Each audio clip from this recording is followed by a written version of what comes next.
Водата не е причина за појавата на заразната жолцица типа во Штип. Сите направени анализи укажуваат дека штипската вода е бактериолошки исправна, тврди градоначалникот Захариев.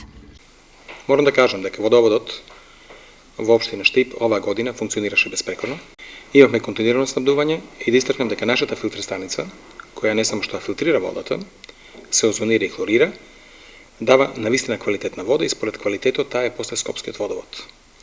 Водата се контролира на еден час, на пунктови низ целиот град, и сите анализи од водата покажува дека нашата вода е максимално исправна.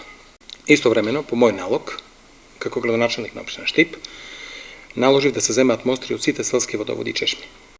И морам да истакнам дека само во едно село, во една чешма, тоа е во Пиперово, имаме остапување во делот на квалитет и тоа во делот на микробиолошката исправност на водата, каде се појавија колинформни бактерии. Дека водата не е причина за појавата на жолтица сметаат и епидемиолозите од Скопје кои од денес заедно со штипските колеги го бараат изворот на заразата. Која би било заболување по хидричен пат, болеста би се поширила на пола град. Зошто? Сите ја пијат истата вода и сите што се осетливи би се разболеле и тие болни би биле во иствременски период. Меѓутоа, она што со сигурност знаеме е дека контактот е основна причина на ова заболување, значи нечисти раце, контаминирани раце, поздравување, спроведување на исхрана од недоволно измиено, најверојатно ово што ја зарзават. Во моментов бројот на хоспитализирани на инфективното оделение со дијагноза хепатит се искачи на 24 и бројката секојдневно расте. Колку инфективното оделение кое е со капацитет од 35 легла е подготвено за епидемијата.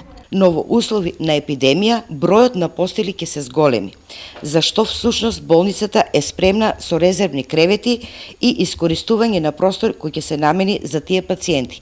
А тоа е неискористениот простор на инфективното оделение и 2 простори ќе бидат одземени од нервното оделение.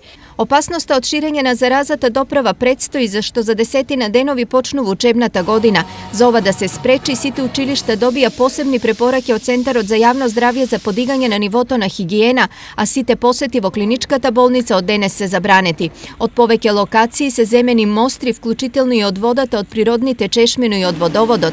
Анализите би требало да бидат готови за 3 до 5 денови.